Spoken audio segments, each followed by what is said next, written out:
it's time of the week and it's time for the Q&A live. Welcome, and you may be joining us for the first time, and if you are, my name's Kam Dovedi. I'm the founder of Premier Property. I'm an investor developer, and right here every week what we're doing is helping you to answer your questions. Now, these questions are coming from our Premier Property Inner Circle community, people that are really working in property, new and experienced, moving forward, and we're going to jump into questions right now, and hopefully these questions will help you, and let's jump in.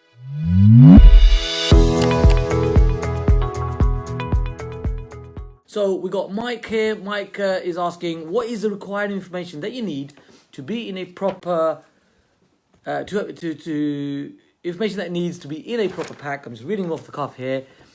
For a presentation to a mortgage broker, Mike's setting up a folder in which all the information is going into that, and he wants to make it really comprehensive, and also is going to use it for his estate agent. So Mike, yep, very good that you're doing that.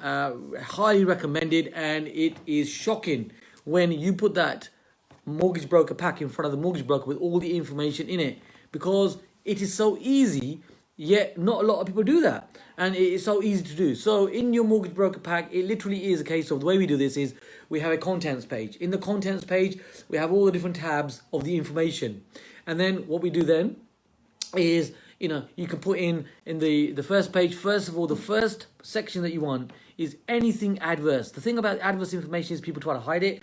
A mortgage broker is on your side, and they will find the right product for you. So maybe there's a blip on your credit file, if someone's had something going on in the past, or whatever it is, then you really want to put that into the first section. Of course, your personal details, your name, email, phone number, where you live, and all of that. Your portfolio needs to be going in there as well. Also, put in your pay slip. So if you're salaried, then do put in 3 to 6 months of your salaried pay slips. Now, what you can also put in there if you're in business is then you put in your tax calculation, also known as your SA 302 in the past, but now it's your tax calculation, which you know about. If you're self-employed, you can get that from your accountant, which they will get from the HMRC, and that goes in there as well. Also, if you have a current property portfolio, whether it's residential or commercial, you add that in there as well. Making sure that you've got a spreadsheet or a breakdown of, what is it, what's the value, or what's your estimated value right now, alongside the mortgage amount that is outstanding, or any finance that's outstanding. So the loan to value, add those in as well. What type of property it is, you want to be having that in there as well. So your mortgage lender, rental amounts. So there are some of the specifics that you need in that as well. So with all of that in there, you can also add in your identification details, like your passport or your photocopy of your driving license. That all goes in there as well. Now, I know this is all very simple, but the thing is, simple in property, what we find at Premier Property is that simple makes you money. And there's not a lot of people that do that. What tends to happen is, if you imagine you've got a really good project that you've got available right in front of you, you're buying a property, and there's other people out there competing with you, and they all want that property, and you found that the golden nugget deal that you want to be doing. And while you're getting your financing, people are having to, the mortgage broker's asking for the pay slips, then you send the pay slips over, and then they're asking for, what's your portfolio? And then maybe you miss something of the portfolio. So the information, my point is, the information is piecemeal, isn't it? And what that does is that causes a delay. It causes a delay. And people out there, they lose respect, and respect is really important in this business. And thirdly, it means that you're probably going to be too slow. That person is going to be too slow, and they're going to end up losing that deal, upsetting the estate agent. So by doing what I'm sharing here with you, putting all of this information together in a mortgage broker pack, it will earn you respect. It doesn't matter how many deals that you've done, because when you provide that to the mortgage broker, just watch their face. So we always have a physical copy and an online copy. And if you can get a physical copy to them, just watch their face. It's like you are the person that has been arrived, that they've been waiting for years. You're the one. You just look at their face. You'll see what I mean when you do this. And of course, you can send it online as well.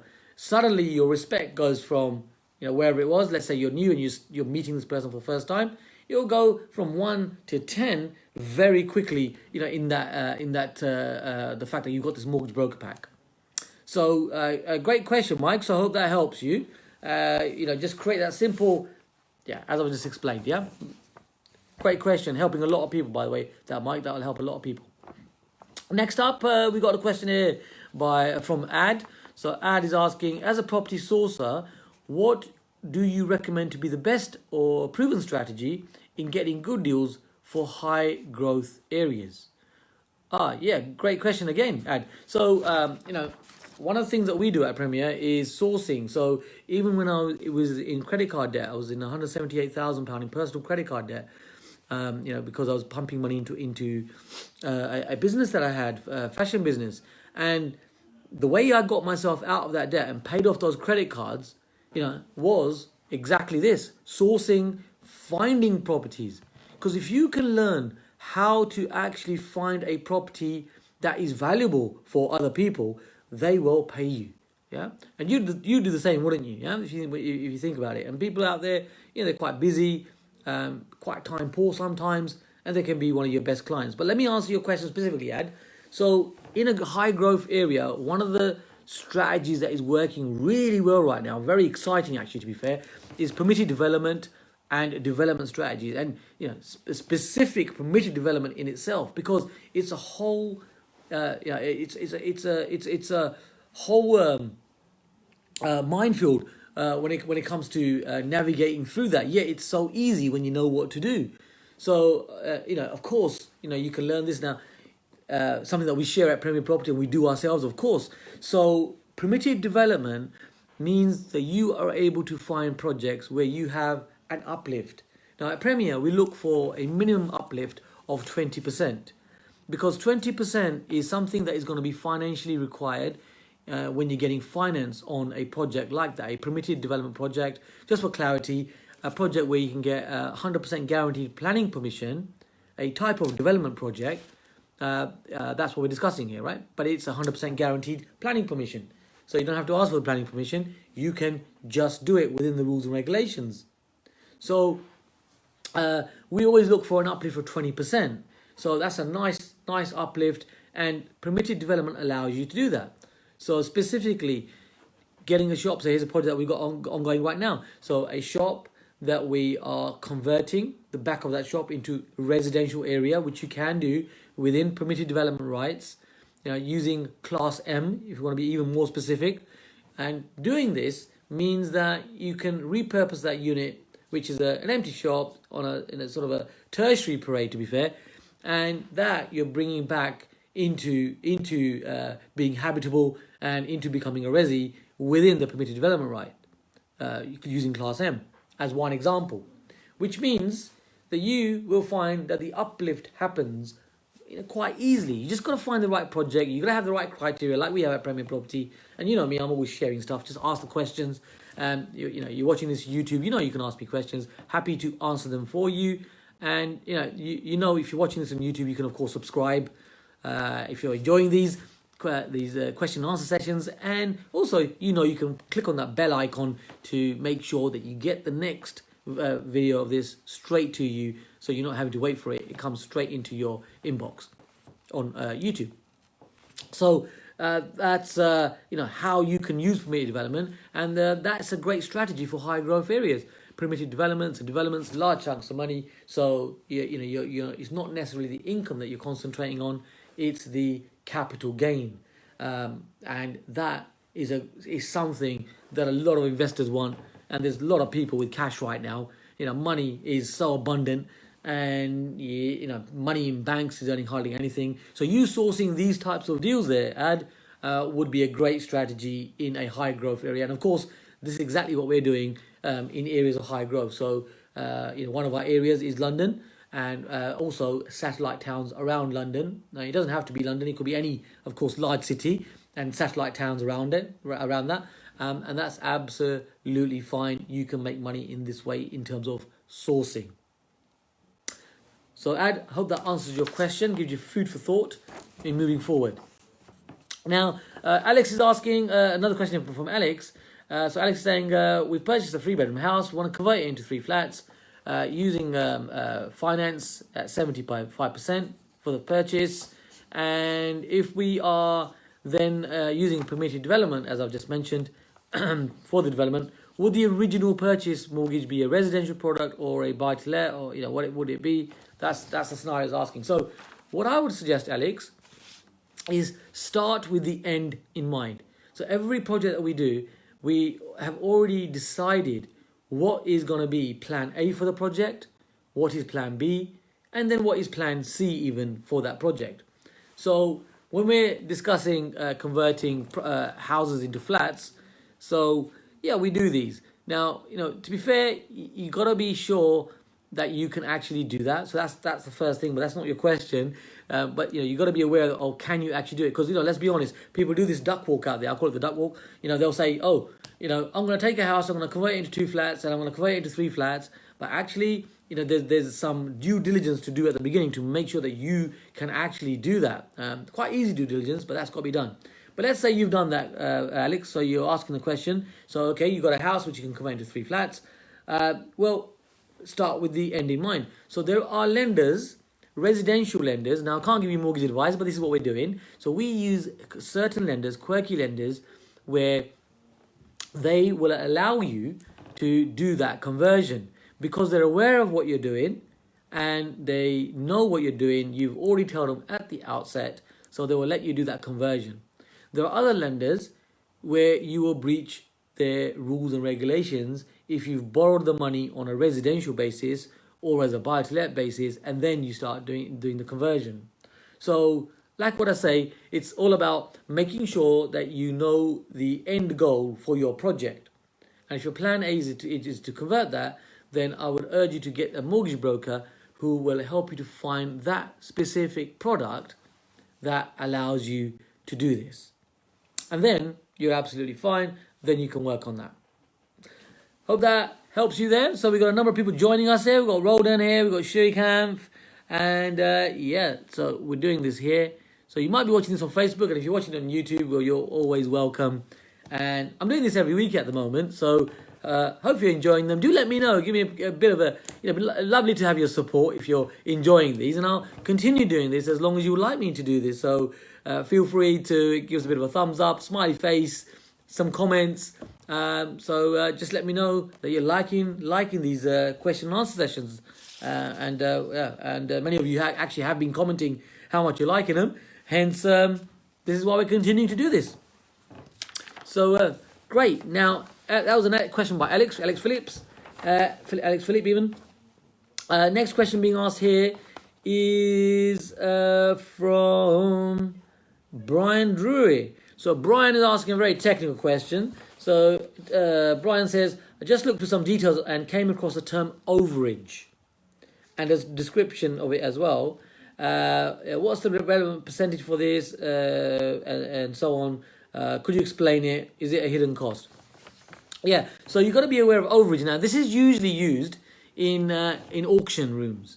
So you really got to be careful, especially in auction rooms, that you've checked the addendums, you've checked for things like overage, you've checked the legal pack for overage. So overage, in a nutshell, and I'm going to explain it as from an entrepreneur's perspective, what basically is being said is, okay, you have a project, you're going to make an uplift on it because you're converting it or you're rebuilding it or you're refurbishing it. There's going to be an uplift there. Usually works on development projects and that type of thing. And what the seller is saying is, okay, they're selling you the property and the land, but anything that you build on it, for example, which gives an uplift and there's a profit margin there, they want a share of the margin. So that can vary, it's percentages, and they can literally put in whatever they feel like in there. And if someone has missed that, that's a legally binding contract. So when they actually do the works, they have a remit to pay the seller the amount of profit margin that they made. And if someone hasn't looked at that, obviously they're in for a not a nice surprise, really, are they? Right? So I'll always check these things and be aware of this, and so you can factor these into your numbers. Things like clauses like overage clauses. So Hope I've explained that in a nutshell there, Brian. So it really is as simple as that. And yeah, just be checking in. Brilliant question. Moving forward, we have a question from Jenny. So Jenny Shrestha is asking, another one of our Premier Property Inner Circle members who's really on it. She's working on this. So every month she's moving forward. One of the things I can say about Jenny, Jenny, you are so consistent. One of the ways that you can win this property game is just by turning up. Just turning up on a regular basis helps you to win. Jenny is exactly one of these people. She's demonstrating this really well. And the question she's asking is, what's your preference? A minimum fixed term on a fixed term mortgage for buy to let. Do you prefer what kind of term do you prefer? So of course, I'm not sharing any financial advice.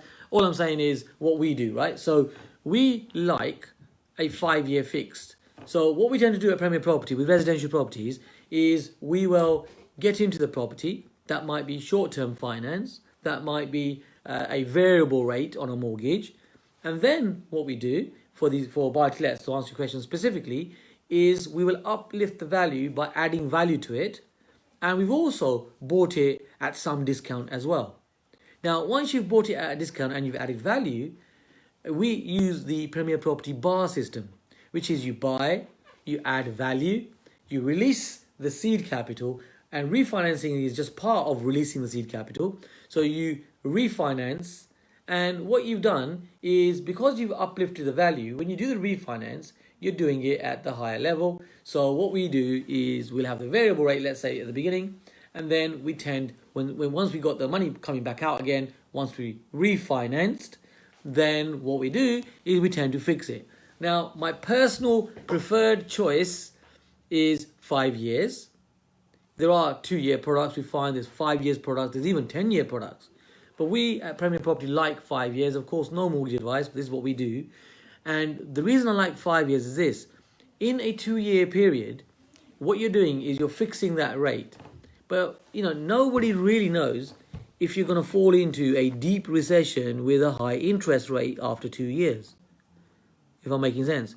You may or you may not. But it's a bit of a risk, isn't it? And what we do at Premier Properties, we make secure, safe, and move fast with it. So I like 5 years because 5 years becomes your insurance policy. And the great thing right now, as we all know, the interest rates are so low, aren't they? So with a fixed product, you pay a little bit more. However, we're fixing these for 5 years, which means you've got a insurance policy. You've got security of knowing what your payment is going to be each month. Now, personally, I'd rather have security over a gamble. And do more faster and sharper because you got that security. And when you got that sort of warm feeling in the pit of your stomach, you know that you're doing the right thing. You're making it enjoyable and it's safe and secure. You do then move fast, and you end up doing more. In my experience, anyway. So 5 years works well for that reason. We don't like 10 years at Premier because, what you'll find is 2 years is a little bit too short. 10 years means you've locked in value, value in your asset, which is an appreciating asset. So 5 years gives you the opportunity to be able to typically, provided you are in the right areas, you've got growth going on as well alongside, and you bought very well, then in 5 years, you're going to be having that potential to actually refinance and take some more equity from that property, get another loan and maybe put it back into other assets. That's exactly what we do. So we use the vehicle of property to buy, then we fix it for 5 years, we then refinance after 5 years because the property has matured, it's grown, there's more value in the property, and then we use that money not to buy Ferraris, if that's what you want to do, although Ferraris do give you a backache, but let's not get into that. I'd rather buy something more decent, but you might like Ferraris, and that's absolutely fine. Let's not get into that conversation. All I'm saying is that you have the choice to do whatever it is that you actually want to be doing with that money. But remember, it is still a loan, so we then put that back into assets, because remember, it's still a loan, as I've just said a couple of times there. So that's how we do it, and the 5 years helps with that. So Jenny, You asked a short question, you got a very long answer there, and loads of nuggets within that. So feel free to make a decision in your own way. Check in with a mortgage broker. But remember, even with mortgage brokers, you are the entrepreneur. You're bringing to the table on how you actually want to be doing this. So there you go, Jenny. That's what we do. Moving forward, we have another question from Anna. So final question of the week here for now from Anna. And if you're listening in and you're still here, well, you are welcome to subscribe to our channel. You can click on the bell icon right now, and it will just mean you know that means you will get the videos that are the latest videos that are coming through to you every week as we upload them. I'm doing a number of different videos, and a lot of practical. I get a lot of Cam, you're very practical, you're very real, you're a little bit different, and all of that. That's what we're doing, and I'm showing you a number of projects as well. So feel free to subscribe. And we're going to wrap up with the final question, and the final question is from Anna in our premier property, of course, Inner Circle. And Anna is asking, do the costs of building an extension you shared with us 30 square meters, are they 15 to 20k? Does that include the full finish such as windows and doors and floors and painting? Seems the builders in London expect minimum £1,200 per square metre.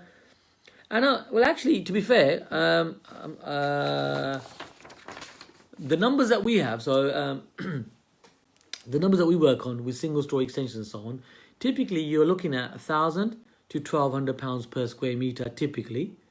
And for a 3-4 metre extension, on a single story, you're looking at anywhere between 30, 24, well, it depends what kind of extension that you're doing, what you're putting in there. But typically, you're looking at as an overall minimum 25k to around 35k.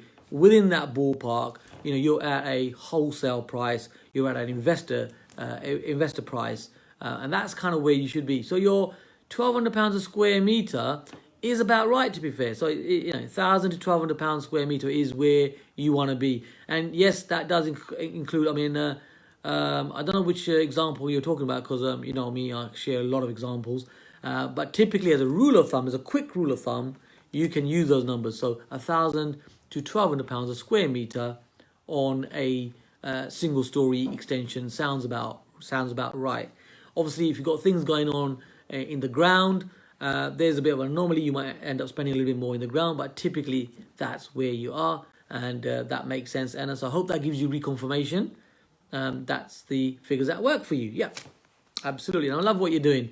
So Anna's bought her first project. She's actually doing all of this, of course, and very exciting times for Anna. So good on you. Good on you. So it's Kam Dovedi. Hope you're enjoying these questions. And I will see you here same time next week. By now, you can subscribe, and I look forward to answering your questions. Do comment. I love to hear your comments.